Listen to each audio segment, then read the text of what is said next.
반갑습니다.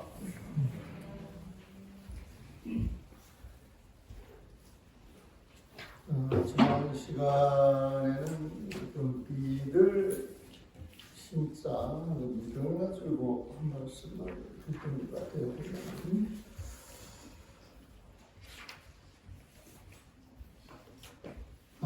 83페이지 진실한 믿음으로 사도를 의심해야. 대저 참석이란 성속의 구분 없이 하나의 결정적 믿음을 필요로 했더리다. 당장에 믿어 선정의 주인이 되고 당장에 믿어 선정의 주인이 된다. 이 소리는 부처님에 대한 조사심에 대한 믿음이 100% 지각하면 본문 듣는 자리에서 다른 생각은 일체되지 않는다. 즉, 이 자기를 위해 이야기를 한다 그러면 본문 듣는 자는 일체 다른 생각이 없다는 거예요. 일체 다른 생각이 없다 이 소리는 내 마음이 고요하고 잔잔하고 평화롭고 청정하고 안정되어 있는 그게 선정이에요. 그런 마음을 갖는 주인공이 되라. 그런 믿음이 우선이다. 지금 그걸 이야기하고 있어요. 당장에 믿어 선정의 주인이 되고 오욕에 흔들리지 않는 모세 막대기와 같다면 오욕에 흔들리지 않는 모세 막대기. 그 모세 막대기라고 하는 것은 거기다가 찔러도 뭐가 안 들어가잖아요. 보면 모세 막대기다 이래서 마음이 모세 막대기다. 또 수미산 같다. 아까 밑에 보니까 그 경어 선사 일러주는 말씀 가운데 마음을 산같이 써라 그러잖아요. 보면 산은 이제 수미산이고 수미산은 부동심을 부동심 흔들리지 않는 마음을 그런 마음을 딱 갖게 되면 경범각지 오용하게 마음이 흔들리지 않는 거예요. 그래서 오에게 흔들지 않는 무쇠막대기와 같다면 수미산 같은 그런 마음만 같다면 반드시 정해놓은 기한 안에 공부를 성취해야 돼. 사실 그렇게 되면 바로 그 자리에 공부가 성취되는 거예요. 보면. 근데 그런 힘을 가지고 3일, 5일 가게 되면 바로 공부가 깊어져서 일주일이든 한 달이든 원하는 날짜에 반드시 통과할 것이다. 공부 성취하되 도간의 자라가 달아날까 두려워하지 않는다. 도간의 자라가 달아날까 두려워하지 않는다. 이 소리 화두를 놓칠 염려하지 말라는 거예요. 화두 잡는 사람이 선정 부처님 마음을 지니게 되면 그 자체에서 다른 생각이 일체 없기 때문에 화두를 신경 있는 마음은 똑같아. 그런 마음만 지니게 되면 화두가 도망갈까 걱정하지 말라는 거예요. 비유를 하게 되면 도간에 자라가 있잖아요. 자라가 나가려면 독을 못 나가. 그 자라 속에 있을 수밖에 없어요. 자라, 이 독이 내 마음이고 자라가 화두라 그러면 그 화두가 내 마음속을 떠나지 않는다. 이렇게 이해를 하시면 이런 표현이 많이 나와요. 도간의 자라가 달아날까 두려워하지 말아라. 이게 뭔가? 이게 화두 아니야? 그렇게 또 생각할 수도 있어요. 근데 제가 이걸 쭉 하는 결과로는 도간의 자라가 달아날까 두려워하지 말아라. 이 소리는 선종 속에 들어가 있기 때문에 그 자체가 화두를 100% 챙기는 마음이기 때문에 그 화두를 도망가지 않는다. 그럼 화두를 챙기세요. 이런 말은 똑같습니다. 여기다 갖다 놓으셔서 나중에 선물로 드릴게요. 우리 보살님이 선물하신 거예요. 관세음보살 고문품 그 책인데 요즘 사람들이 그 독송도 이제 열심히 하지만은 독송이 이제 훈련이 안 되면 독송을 잘 안 하거든요. 근데 원래 이 사경집은 그냥 다른 사람들이 막 많이 하기 때문에 거기에 맡겨놨는데 어느 순간부터 사경하시는 분들이 간간히 눈에 띄면서 사경을 이게 한 번만 하는 게 아니라 하고 나서 좋으면 2번도 하고 3번도 하더라고요. 보면 그래서 이 불자님들 공부시키는데 되게 좋은 방편이다 생각이 들고 사경 한번 잘 해놓으시면 그냥 어설프게 독경 백보하는 것보다 나아요 보면은. 그리고 이제 사경은 뭐야 그 정신을 모아서 해야 되기 때문에 사경하면 아주 흡족한 마음이 들고 그다음에 그 내용을 알면서 사경을 하게 되면 이제 깊이가 있어지는 거예요. 그래서 이 사경집이 요즘 사람들 공부하는 데는 되게 도움이 되죠. 그리고 요즘은 손 잘 안 쓰잖아요. 보면 컴퓨터는 두들기는데 그런데 이제 손으로 글씨를 써 볼펜도 잡아봐야 이게 또 뭐 손이 건강해지고 뭐 치매도 없어지고 기타 등등 연주 돌리는 것도 마찬가지지만 그래서 요거를 사냥 안 할 사람은 안 때리고 가져갈 사람은 꼭 사냥을 해야 되겠다. 이런 분들한테 이제 하나씩 소문할까 싶어서 생각했던 거예요. 자, 왜 그러냐면은 경전 자체를 천하게 생각할까봐 천하게 가져가시는 분들은 귀하게 생각해서 귀하게 써줘야 동참하신 분들도 보람이 있고 그 다음에 이 경전이 필요한 사람한테 가가지고 자기 역할을 100% 다 해줘야 또 그 경전을 그 100% 다 해주는 게 그게 삼륜청량이에요. 주는 사람이 정말 공양 올리는 마음으로 드리고 받는 사람이 그걸 통해서 당신의 홍보를 참 회양을 해야 되겠다 이런 마음도 이제 청정하고 그 역할을 해주는 그 경전도 이제 청정해주면 우리가 그 고시할 때 삼륜청정이라고 하는 말 많이 쓰거든요. 주는 사람도 청정하고 받는 사람도 청정하고 오가는 경전 그 물품 시주물도 청정해야 된다. 그럴 때 그게 그 자리에서 이제 완전한 삶이 드러나는 거예요. 보면 동안에 살아가 달아날까 두려워하지 않는다. 파도가 도망갈까 걱정하지 말아요. 어찌 보지를 못해야 된다. 83페이지에요.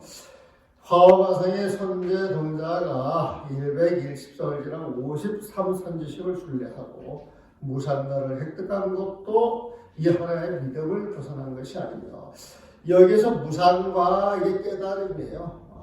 과라고 하는 건 수행의 결과로 딱 떨어지는 거예요. 수행의 결과로. 그러니까 무상 그러면은 수행을 통해서 내가 어떤 결과물을 얻었는데 이 결과물만큼 더 좋은 게 없어. 더 이상 높은 게 없어. 그래서 무상, 없을 무자, 오를 사자. 더 이상 올라갈 곳이 없는 과보를 받는 거예요. 우리 수행자 쪽에 깨달음을 보면 그래서 무상과 깨달음. 또 연구를 하는 사람들은 그게 극락종토고 극락왕생하는 거예요. 그래서 이 선제동자가 53선식을 참배하고 난 다음에 그 무상관을 얻었는데 깨달음을 얻었는데 수많은 선지식을 선지식이 시키는 대로 빠지지 않고 있는 그대로 그 보살을 실천하는 거예요. 그래서 이 선제동자가 선지식을 믿는 마음, 그 마음을 놓지 않냐 끝없이 이어가면서 순례가 끝났을 때 그 무상가를 얻은 것이다. 그건 그 선제동자의 그 공부 결과물은 결국 믿음에서 온 게 아니냐. 우리가 믿음이라고 말하는 이 하나에서 무상가를 성취했던 겁니다. 법화 해상에서 8살짜리 어린 용녀가 바로 남방의 노구세계로 가서 부처님께 구슬을 바치고 선물한 것도 이 믿음을 벗어난 것이 아닙니다. 이게 법화경이 나오는 거예요. 지난 시간에 다 말씀드렸던 거예요. 저기 다시 한번 복습시켜주세요. 용녀 그러면은 여자의 몸, 여인의 몸이잖아요. 보면. 근데 그 법화경이 보면 재밌는 게 뭐냐면은 어린 용녀가 성불하는데 순식간에 남자의 몸을 바꿔 성불해요. 옛날에는 그게 당연시 이야기했는데 요즘은 여자들이 기분 나쁘지 부처님 차별을 해. 그래가지고 옛날에 그 그 비구니 스님들이 탈경계법이라고 해가지고 그 비구 스님들을 철저히 그 100세 비구니라 할지라도 초아 비구한테 예배를 올려야 된다 이런 대목이 있었어요. 요즘 비구니들이 얼마나 똑똑해요. 헛똑똑이라서 그렇지 되게 똑똑하거든. 말로 안 돼요. 그런데 이제 이 분들이 이 경전은 부처님 경전 일리가 없어. 그래가지고 그걸 불태운 적이 한 번 있었어요. 그걸 모아가지고. 그래서 이제 계단에서 난리가 나가지고 계단에서 어떤 많이 포하고 나름대로 이제 권한 같은 걸 많이 주려고 이렇게 하려고 하다가 경직에 대해서 갈등이 있는 그런 일도 있었어요. 그래가지고 이제 막 비구 스님들이 펄펄 뛸 때 저는 그런 말을 했어요. 우리들이 얼마나 못 살았으면 가장 옆에서 가까이 보고 따라야 할 사람들이 진절머리를 치고 부처님 경전까지 그렇게 했겠느냐. 그래서 그분들이 그렇게 한 그 이유를 생각을 해보면 우리는 얼굴을 들 길이 없다. 우리가 참여하고 부끄러워해야지. 우리 비구시보다 그렇게 이야기해요. 그리고 비구니 스님들한테도 그런 말을 해요. 아무리 비구가 못 산다 한들 그래도 무슨 이유가 있어가지고 그 비구 스님들을 공경하라고 하는 의미가 틀림없이 있었을 것이다. 그런데 그냥 여러분들이 아는 그 잣대 상식을 가지고 아니다 그래가지고 부처의 경전을 함부로 대하고 불까지 태운다라고 하는 것은 이거는 부처님에 대한 그 대역 제도나 마찬가지 모습이란 말이에요. 보면. 그래서 비구니 스님도 한 생각 갖고 가지고 부처님이 이렇게 말씀하신 것은 분명히 뜻이 있을 터. 이렇게 생각하고 그 뜻을 좀 봐서 그냥 우리의 이런 허물도 있구나. 그래서 허물을 비추면 좋지 않겠느냐. 부처님이 무시를 해서 그러는 게 아니라 여자의 비구니의 몸으로서는 무언가 그 당시 수행 요건이나 어떤 그 인간 관계에서 문제가 있을 수 있으니까 그렇게 이야기한 거라고 보거든요. 그런데 이제 간간히 그 비구니 스님들 아주 유명한 비구니 스님들이 보면 그런데 이제 제가 출가해가지고 이제 얼마 안 돼서 큰 스님을 모시고 그래서 이제 모시고 만날 기회가 있으면 큰 스님들이 따뜻하게 그 연세 많으신 그 노 비구니 스님들이 몸도 불편한데 막 비구니 스님 그렇다고 막 전화를 하는 거예요. 그거 새파란 저희들이 비구니스가 되면 절 받는 게 자랑스럽겠어요? 죄송스럽겠어요? 죄송하고 미안하고 그런 모습으로는 정말 뻣뻣하게 잘 살아도 이런 생각이 든단 말이에요. 보면. 그런데 그 뒤에 그 젊은 스님들도 공부를 잘하고 수행 잘하는 그 비구니 스님들이에요. 보면. 그 스님들이 또 그런 이야기를 해요. 나는 내 생에 비구로 태어날 거라고. 그래서 나는 비구니 상관없이 공부만 잘하면 될 것이다 그런 말을 할까 그러는데 그분들이 또 그런 말을 해요. 비구니들 그 여자의 속성이라고 하는 게 있다. 여자의 속성이라고 하는 게. 그래서 우리는 멀리서 그걸 못 보는데 당사자들도 진절머리 안 한다든지 그런 표현을 써보면 그래서 그런 걸 아마 부처님이 이제 보시고 그렇게 이야기했던 게 아니냐. 근데 그것도 사람 나름이겠죠. 시기 질투 이야기가 보통 여자를 이야기를 하지만 남자들도 시기 질투 많은 사람도 또 엄청 많더라고요. 우리는 그런 거 있는 사람 같이 잘 안 보니까 시기 질투가 있는지 없는지 잘 몰라요. 보면. 그리고 저 복도도 이렇게 살아가면서 시기 질투하는 마음이 일어나면 이 자신이 측은하지. 얼마나 못났으면 남이 살라고 좋은 일이 많이 있으면 저걸 해야지. 시기 질투하는 마음이 이렇게 그 자체가 되게 부끄러운 일이거든. 그러니까 중생의 마음이 부처님 마음이 아니라 그래서 알겠죠. 그걸 자꾸 들으니까 그런 마음이 불쑥 올라오려고 하다가도 좋은 마음 돌려서 찬탄하고 그 상황을 받아들여서 도저히 한 마음을 내는 거예요. 그래서 용녀가 바로 여자의 몸을 충분하게 아니라 법화경에 보면은 딱 그 남자의 몸을 변신해가지고 성했다 그래요.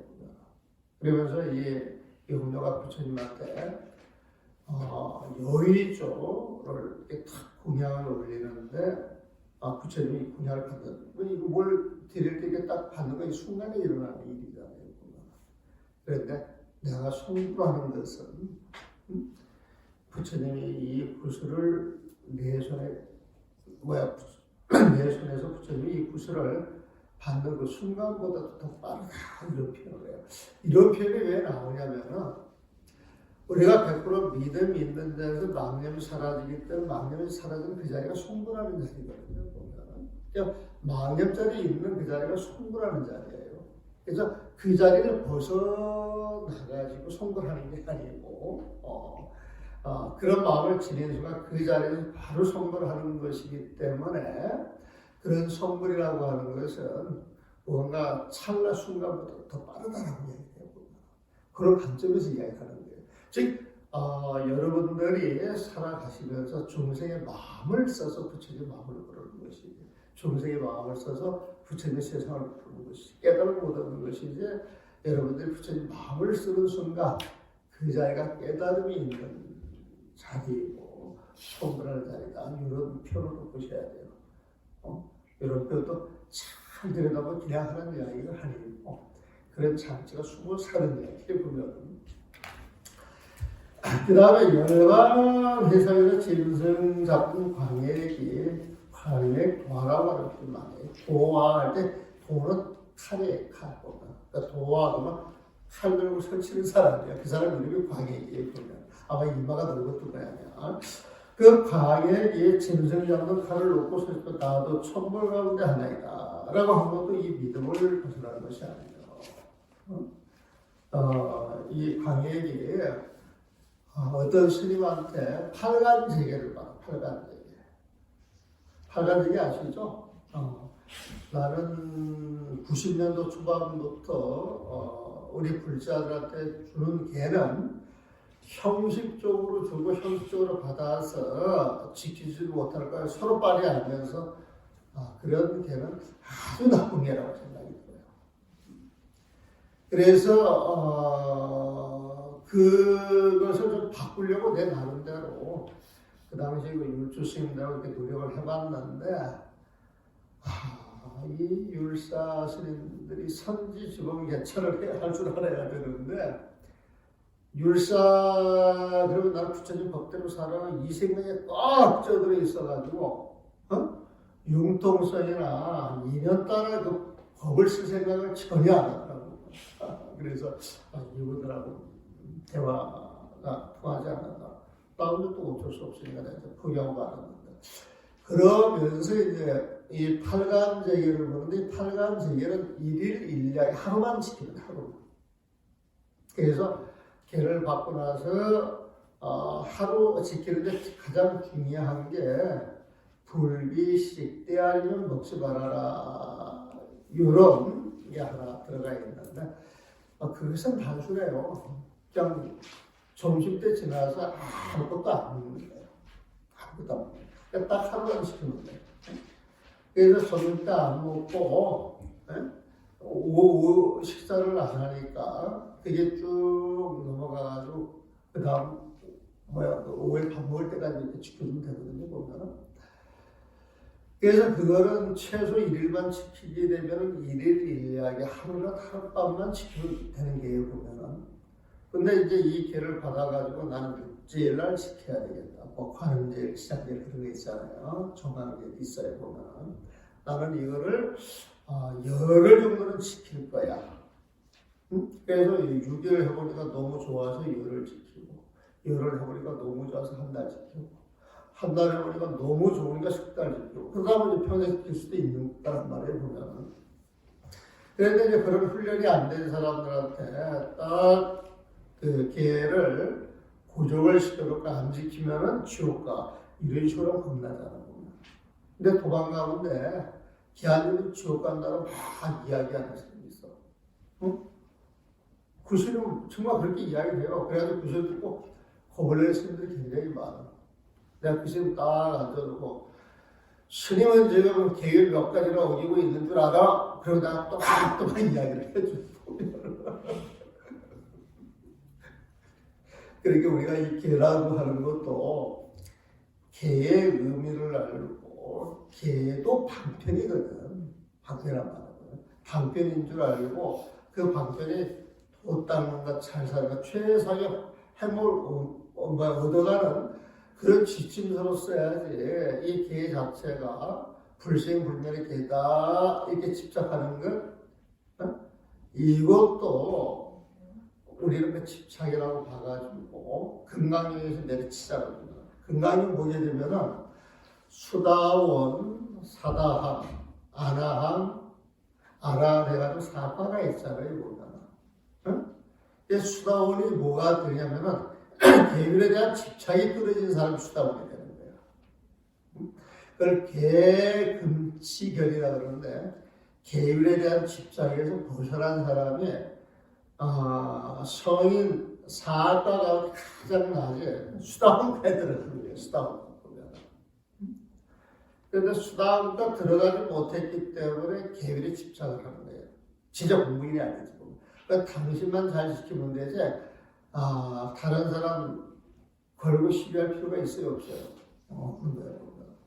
내가 송강석 방장 스님을 모시고 중국에 있을 때 그 중국 북경대학교 교수들하고 연합해가지고 중국 선사라는 책을 하고 이제 쓴 일이 있었어요. 그때 이제 우리가 중국에 가가지고 이제 중국 선설에게 답사를 하는데 이제 스님들 얼굴에 학인들에다가 팁을 뿌려서 우리가 이제 써야 할 중국 선사 답사를 하는데 그때 그 계기가 됐던 게 뭐냐면은 그때 98년도라고 기억을 하고 있습니다. 중국에서 활동하고 있는 어떤 선사님이 이제 오셔서 이야기하기를 북경대학에서 불교책을 한권 쓰고 싶은데 돈이 없다는 거예요. 돈이 없고 98년도입니다. 지금도 20몇 년 전 얘기구나.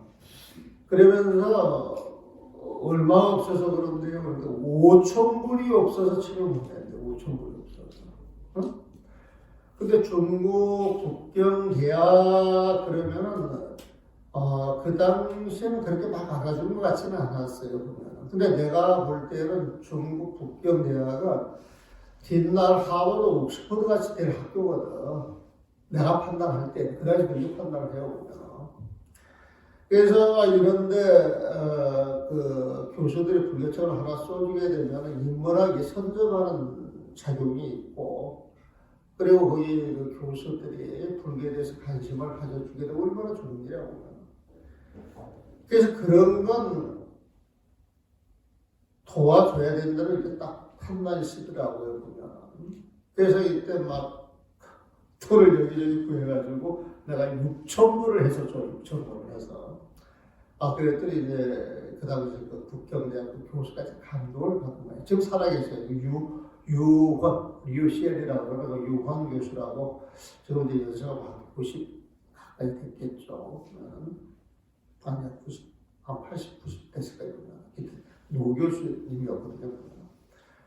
근데 이제 이분이 너무 고마우니까 자기들이 자료 확보를 다 해놨는데 자료 확보 절반한 걸 우리를 주고 그걸 토대로 해서 그 글을 하나 절에 대해서 절 속에 그 글을 하나 써주게 되면은 같이 작동을 하자 그러거든요. 그래서 그 절 개수를 한 3, 40개 이렇게 저희들한테 이제 넘겨줘가지고 그 스님들 한 3-4개씩 나눠가지고 쓰면 좋겠다. 그래가지고 이제 종계 스님을 내가 모집을 해. 그래가지고 이제 저기 그 성강사, 통도사, 해사, 강주 공부하는 사람들이니까 그 다음에 이제 나름대로 포교를 해도 늘 그런 일에 종사하는 하시는 그 스님들 기타 등등해가지고 우리도 한 10명 이렇게 팀을 딱 속발 서로 짜가지고 이제 그 삼선제 순례를 했죠. 그래가지고 이렇게 나가서 이제 좋게 가가지고 이제 그분들 이제 만나고 나서 한 보름 동안 이제 그 30개 사찰을 쭉 차를 기들여서 보는데 중국의 그 아침 식사를 하게 되면 계란들이 나와 계란. 응? 계란들이 이렇게 나오면 이제 거기 나는 율사해가 하는 스님이 있어. 그럼 계란만 나면 탁 ጭ고 계란 이렇게 치워. 첫날은 그냥 다 줬어. 둘째 날도 그냥 다 줬어. 셋째 날도 그러더라고. 그래서 내가 그랬어요. 그 스님 빵을 엄청 좋아하거든. 스님, 응? 스님이 좋아하는 빵에 얼마나 계란이 많이 들어가는 줄 알아? 스님 오름도 빵 먹지만 그랬어요. 철수명에도 보면. 그러면서 이제 생활속에 일어나는 걸 내가 다 하나씩 잊어버렸어요. 어?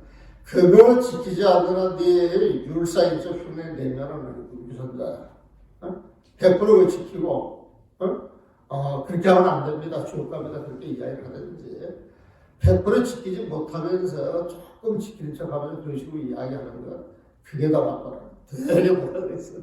그래서 이날 이때까지 이제 요즘 뭐 시비 안 하더만. 그래 그 스님이 나중에 저기 어디야 남방에 갔어. 남방에. 남방에 가가지고 저기 뭐야 아침에 그 닭죽 같은 게 나와 있는 거야. 그건 음식을 안 가. 대신 12시 넘게 되면 오불씩 철저하게 지킵니다. 거기 가가지고 한국 시민들이 오후에 뭐 먹는 거 보면은 손가락질하고 이렇게 보면 거기도 에피소드가 많은데 하여튼 거기를 갔다 와가지고 몸이 쎄서 안 좋아졌어요. 안 좋아졌는데 가만히 보니까 닭죽을 그려요. 닭죽을. 그거 보고 막 힘이 날 것 같아 보면. 그래가지고 이제 그 당시에 어떤 단월이 몸 보완한다고 해가지고 이제 집에 모셔다가 이제 닭죽을 먹고 한 2, 3일 먹고 하는데 막 힘이 나는 거예요. 그래서 정법은 사실 이게 정법도 이런 거 없어요. 우리 금강경에 나오는 정법이라고 하는 건 무유정법이다. 무유정법. 무유정법이라고 하는 건 결정된 법이 없다는 거예요. 법이라고 하는 것은 그 인연에 맞추어서 나도 이렇고 상대방도 이렇고 주변도 이렇고 천차가 좋아지는 것 이런 법이 정법이지. 한쪽만 좋고 한쪽은 철저히 희생당하고 강요당하고 이런 건 정법이 아니에요. 그래서 정법을 주장할 때에는 부처님 자비심에서 나와야 아까 앞에 말한 그런 힘이 나오는 것이지 자기 생각 가지고 자기 생각 집착해서 법을 강요하는 게 어리석은 짓이다. 지금 우리가 그러고 살자. 연골도 우리가 알고 난 여기 또 아까 보니까 자꾸 반야신경 눈에 띄워서 내가 반야신경 이걸 좀 다른 걸로 했으면 좋다고 나 계속 이야기했는데 계속 하는데 지금 내가 이거 몇 년 다녀도 그대로 있잖아. 이게 이제 늘상 이거저 왔던 거고 바꾸면 안 된다 그런 생각이 있는데 잘못된 거고 바꿔야 돼요. 좀 동명 불행 같은 경우에는 전부 아침 저녁 저녁으로 전부 하늘 가리고 싹 바꿔버렸어요. 그 바꾸니까 신도들이 너무 좋아요. 처음 오는 사람들도 좋아요. 그 국회의원하고 팀들 이렇게 와가지고 또 반야신경을 합창단 이렇게 노래를 부르니까 막 다 감동들을 받더라고.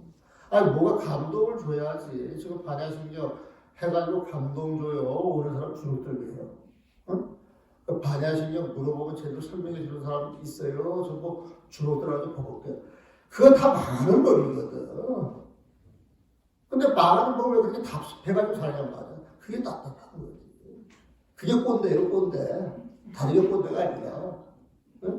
잘못된 법을 강하게 바꿔서 설계해줘야 새로운 물결들이 들어오는데 이것만이 법이다 해가지고 앉아있으니까 머리가 자유롭게 돌아가는 젊은 사람들이 낄 자리가 아무것도 없잖아 보면.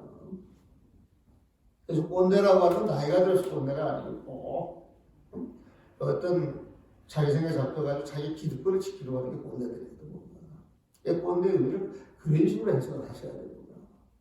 젊은 애들하고 같이 어울리려고 그러면 젊은 애들 키높이로 낮춰가지고 올려줘야 돼요. 저는 그래요. 나이가 많은 대로 젊은 대로 전부 다 어울릴 수 있는 게 잘 있잖아요. 나 3살짜리하고도 잘 놀고 7살짜리하고도 잘 놀고 10살짜리, 15살짜리. 왜? 내 생각이 아니라 걔들 마음의 길을 기울이고 걔들이 원하는 것, 걔들이 하고 싶은 걸 이렇게 봐주면 되거든요. 그런데 그 자유로운 애들을, 젊은 사람들을 우리 자꾸 자꾸 묶어놔서 되는 게 아니다. 그렇게 생각해요. 이게 또 법에 활용해가지고 법에 기득권 있는 사람들한테 이런 식으로 이야기를 하면 안 되는데 내가 늘 이런 식으로 이야기해가지고 미움을 많이 받아. 근데 그런 미움 받아도 좋을 것 같아요. 자, 그래서 이 강의 또하가 팔간 재견을 받고 이 계를 실천하고 그 자리에 성공할 수 있어 하니까 막 한밤 자고 나서 떡하는 자가 나도 모든 부처님이 계시지만 그 가운데 나도 부처님의 이름을 탁 외친다는 거야. 깨달아 이 소리거든. 열반 회상에서 강액도화가 팔간 재견을 받고 그 다음날 나도 부처님이야 이렇게 했던 것은 가르치고도 100% 받아들이는 데서 방식이다. 예전에 아나이다가 부처님의 꾸지람을 듣고 이래 동안 잠자지를 않아 두 눈이 멀고도 대천세계를 마치 손바닥 안에 갈고듯 했던 것도 이 이름을 벗어난 것이 아닌가. 이 아나이는 천안지예요. 천안지. 그래 잠이 많은 거 잠이. 그 맨날 공간을 앉혀놨고 뭐 소리가 하루는 부처님이 조개 같은 놈이 조개 입을 딱 다물고 있잖아요. 조개를 눈으로 치게 되면 그런 나중에 딱 다물는 게 그런 걸로 뭐 비유를 했다고 좋을 수도 있겠어요. 그래서 조개처럼 조개가 입 벌리지 않는 것처럼 눈을 뜨지 않고 참만 자고 나는 천년만년 구절 방법이 없어 되게 약을 쳤던 거예요. 쇼크를 받아가지고 늘 자기가 부처님인 줄 알았더니 그만 딱 쇼크를 받아서 분심을 해서 참을 한 자리다. 그래가지고 눈을 일주일 동안 꼭 보이지 않는 거예요. 눈에 평 나겠어요? 안 나겠어요? 평이 나가지고 눈이 멀었네. 응? 근데 눈이 멀었지만 마음의 눈이 딱 떠지더라는 거죠. 그 마음의 눈이 떠져가지고 세상 보는 것을 손바닥에 과일 보듯이 딱 가지더라는 거지. 보면. 그래서 이 아나유타도 부처님의 말씀을 듣고 그래 할 일은 공부할 게 없는데 그래 내가 장님이 돼도 공부를 맞춰주리라 이런 마음을 냈기 때문에 깨달았거든. 그 다음에 이제 또 어떤 젊은이가 늙은 비구를 실어가여 가위를 짓는 게 아니라 하고 이거 지난 시간에 했어요 안 했어요? 이건 아는 것 같은데? 안 했죠? 가위를 짓는 게 아니라 하고 마침내 가죽공으로 머리를 4번 때리는 데서 그 노심의 사학과를 얻은 것, 이게 하나의 믿음을 벗어난 것이 아닙니다. 여기에서 말하는 사학과가 수다원과, 사다학과, 안학과를 이야기합니다. 그래서 옛날에 스님들 수행을 할 때에는 사학과를 위해서 전력 투구를 하는데, 근데 그 노스님이 목소리도 시원치 않고, 이 창자가 풍이 없어서 볼품도 없고, 그러니까 이제 이 젊은 비구들이 추하고 볼품없는 그 비구심. 근데 공부하는 것도 시키는 대로만 하니까 되게 어리석어 보여요. 그래서 어리석은 스님. 그러니까 이제 장난기만 하는 어떤 젊은 비구가 장난을 치는 스님. 스님이 그렇게 깨달음을 얻기 위해서 노력을 많이 하시는데 내가 도와드리겠습니다.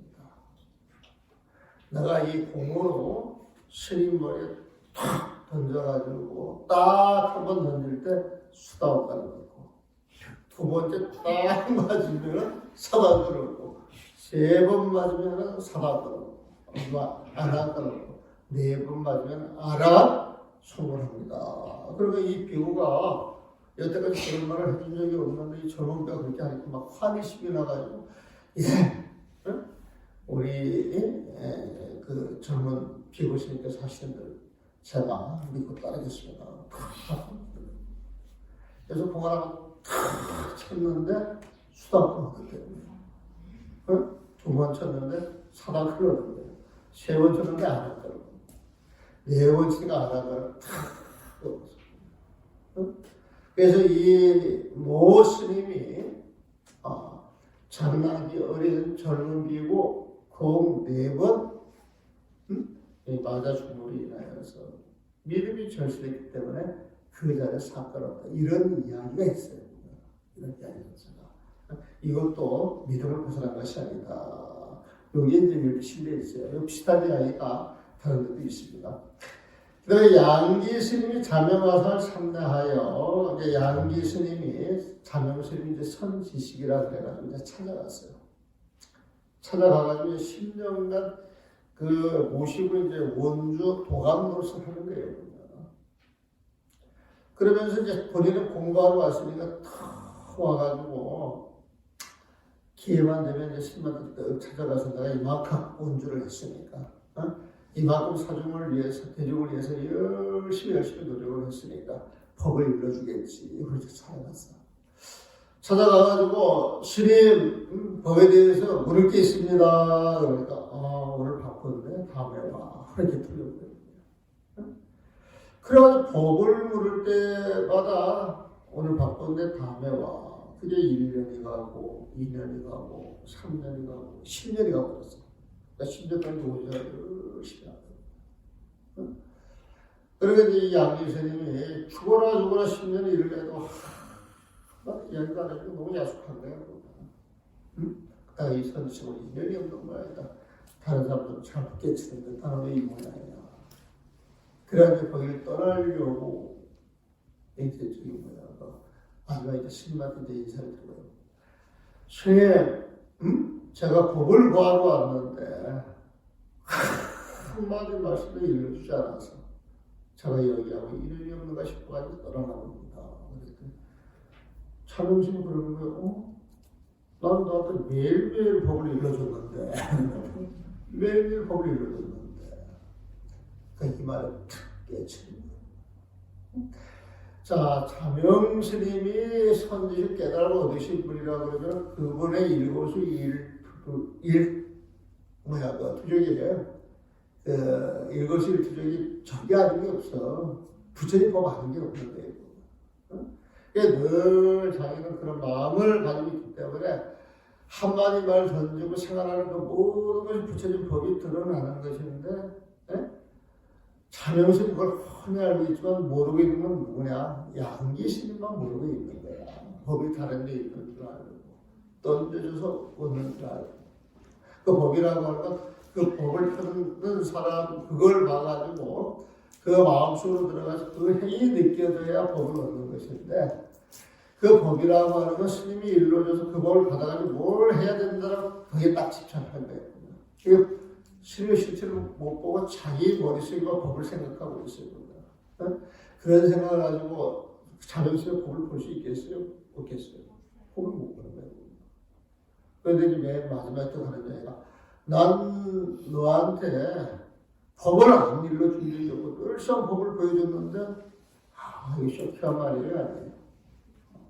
쇼키한 말에 할 말을 잃었는데 할 말을 좀 머리가 하얘지면서 어떤 생각도 일어나지 않는 데를 뭐가 탁 이 기혈이 이제 되는 거예요. 거기서 깨달았던 거예요. 그러니까 양기 스님이 자명화사를 참내하여 스님의 지시로 절 일을 보면서도 10년의 세월 속에 10년의 세월 속에 그렇게 하다가 이제 아까 말씀드린 그런 일이 터져버리고 식심을 잊어버리고, 식심이라고 하는 건 아르마니 분별입니다. 식심을 잊어버리고 아르마니 분별심을 잊어버리고 깨달아서 도를 천하에 전파하게 됨도 이 하나의 믿음을 벗어난 것이 아니니, 애로부터 부처님과 조사 스님들이 피안에 올라 대법륜을 올려. 대법륜 좋은 말이에요? 나쁜 말이에요? 그럼 대법륜은 뭐예요? 부처님 마음이에요. 대자는 부처님 마음. 법, 그 부처님 나면서 법이죠. 윤이라고 하는 건 영원토록 끊임없이 그 법이 설파된다 이 소리에 보면. 그러니까 법륜이라고 하는 말은, 법이라고 하는 건 멈춤이 없이 이 세상 곳곳에 뻗어나가는 것이다. 이런 의미가 법륜이에요. 수레바퀴가 굴러가듯이 법이 굴러가는 세상 모두가 흔드는 거예요. 보면. 어디에서 나오는 건 부처님 마음도 대법이다. 그러니까 부처님 마음에서 나오는 법은 영원하다. 이 수레 같은 거예요. 보면. 그래서 대법문을 울려 부처님 법이겠죠. 중생을 이렇게 하는 것이 모두 이 하나의 믿음에서 흘러나오지 않은 것이 없었다. 그랬어요. 그래서 이제 88페이지 보게 되면 믿음은 도의 근원이고 공덕의 어머니이며 이게 이제 화엄경에서 나오는 소리예요. 믿음은 도의 근원이고 공덕의 어머니이며 위 없는 부처님의 깨달음이니 이 믿음으로 영원히 번뇌의 뿌리를 끊어 해탈의 문을 빠르게 증득할 수 있다라고 했다. 그러므로 한번 받을게요. 그러므로 화엄에서 말하기를 신시도원 공동무며 신 이 믿음이라고 하는 도원 도의 근원이요 공동무라 부처님의 온갖 공덕을 품은 그 어머니 같은 것이며 신시무상 불보리이니 이 믿음이라고 하는 건 무상 더할 이 없이 높은 불보리 부처님의 깨달음이니 신능 이 믿음이야말로 영원히 끊을 수가 있어요. 번뇌뿐인 그 무명을 끊을 수가 있으며 신능 속정의 해탈을 보이라. 이 믿음이라고 하는 속정 빠르게 해탈을 획득하는 물이 되는 것이다. 그러면서 이제 그 다음 구절은 부처님하고 인연이 있는데도 믿음이 부족해서 깨달음을 얻지 못한 사람을 이야기합니다. 옛날 선성비구가 부처님을 식봉하여 이 선성비구를 보통 제바달라라고 이야기합니다. 근데 이 제바달라가 부처님 말씀을 어겨서 살아서 지옥에 떨어졌다 이런 대목도 나오시는 분이고 그리고 이 제바달라가 부처님을 몇십 년 이렇게 식봉을 하면서 나중에 부처님하고 의견이 갈라가지고 떨어져 나와요. 보면. 근데 그 의견이 갈라서 떨어져 나온 게 뭐냐? 마늘을 먹느냐 마느냐 이런 식이야. 이런 식이야. 육식을 하느냐 마느냐 이런 식이에요. 부처님은 탁발하기 때문에 공약문에 대해서 이렇게 시비를 하지 않았습니다. 이런 따라 주어지는 대로 섭취하셨어요. 보면. 근데 제가 달라는 공부하는 사람은 음식을 좀 가려 먹어야 될 것 같아요. 여기에서 이제 충돌이 일어납니다. 충돌이. 그런데 이제 생활 속에서 고기를 먹지 않는 일이 어려워요. 고기를 먹는 일이 쉬워요. 네? 고기 먹지 말아라. 그러면 여러분들 그 말을 탁 듣고 100% 믿음이 와요. 마음속에 이제 거리감이 생겨요.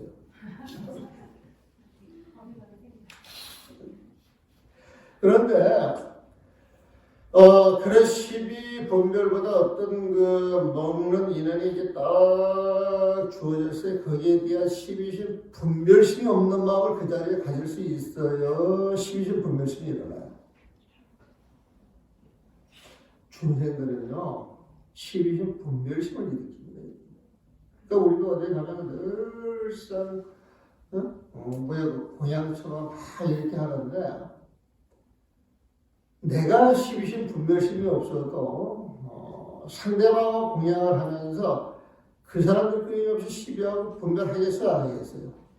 나는 이런 걸 너무 잘 알기 때문에 그 사람들한테 옵짓게 하고 싶지가 않아요. 그래서 차라리 너 혼자 가가지고 그냥 포장마차 복수하느라 편안하게 먹고 가는 게 낫지. 사는 집에 갔다 놓고 끊임없이 시비 분별하는데 그런 마음 이렇게 들여다보면은 답답하고 뒤날 무슨 말이 어떻게 나올지 모르잖아. 보면 그렇게 불편한 자리에 가가지고 뭘 먹을 수 있겠어요? 잘못하면 이게 고문이 될 수도 있어. 보면 그래서 아예 시기 분별이 일어나는 그런 자리는 안 만나는 게 원칙이다 이렇게 생각하거든요. 그런데 이 지바달라 같은 경우에는 그런 음식을 가끔 먹어야 된다고 딱 생각을 해서 부처님이 타락했다고 그러고 부처님은 지금 눈에 보이는 현상이 전부가 아닌데 실제로는 마음속이나 그대로가 더 중요한 것인데 이렇게 갈라지는 거예요. 보면 옛날에 저기 뭐야 95년도 송강사에서 이제 금강의 원가에 강연을 해달라고 해가지고 이렇게 갔는데 강주 스님이 그때 인터넷이 없잖아요. 강주 스님이 그냥 그 바닥에다 산이라고 하는 산이 전부 깔아놓고 있는 거예요.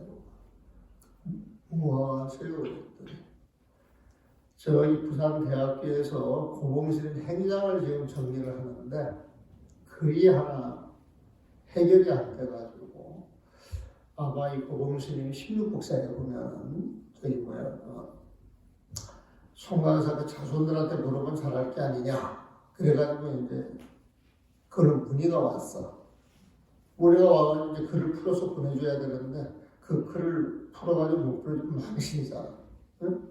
95년도 같은 신인들이 막 뭘 많이 안다라고 이제 사람들이 착각을 많이 하는 거예요.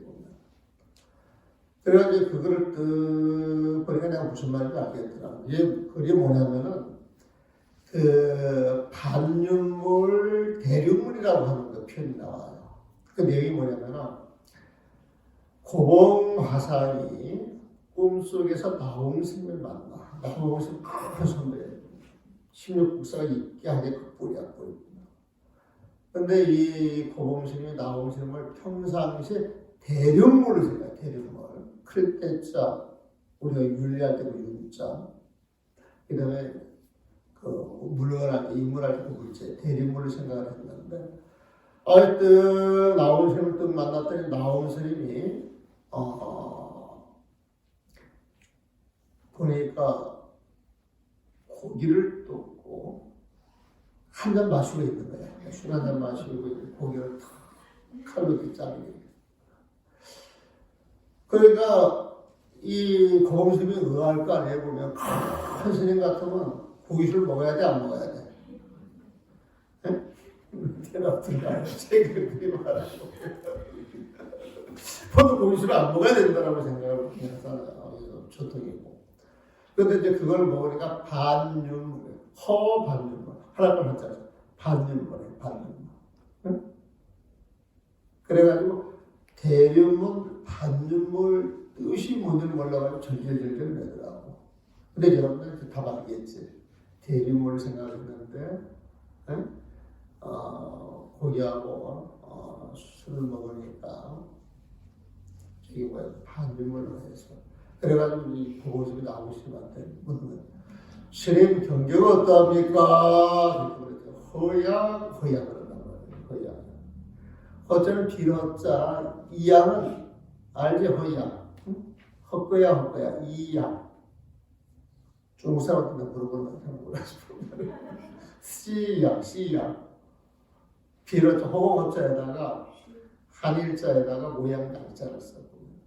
그리고 너 허야, 헛거야 이런 뜻이거든 보면. 난 그렇게 봤어요. 그리고 이제 끝나요 보면. 끝나는데 저기 뭐야 대륜물하고 반륜물의 뜻이 뭐냐? 자 대자가 들어가면 무조건 뭐?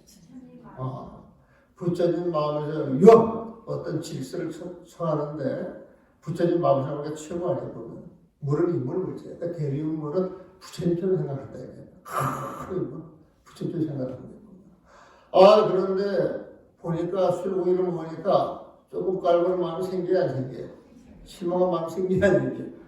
저가 뚝 잘라버렸네요. 반윤물. 소문은 그렇게 나서 별거 아닌 것 같은 이런 생각이 든대요. 제가 이 고봉스는 머릿속에 많은 생각이 왔다 갔다 해가 안 해요. 해가지고 질문하는 거예요. 그 술하고 고기 먹는데 경계가 어때요? 이렇게 물었더니 헛거야. 너는 어찌 헛것을 보고 시비하느냐 뭐 이런 식으로 이야기할 수도 있고 네가 16 복사가 돼서 공부 좀 한 줄 알았더니 이거지 그 뭐야 헛공부했나 뭐 이런 식으로 그 허야 여러 가지로 해석할 수가 있어요. 보면 여러 가지 해석할 수가 있어요. 그래서 그런 대목도 있어요 보면. 그래서 이 16국사도 나홍스님들 그걸 가지고 이제 거량을 하면서 이제 혼이 나는데 그 대목이 나오죠. 이게 조사스님들과 맛이라.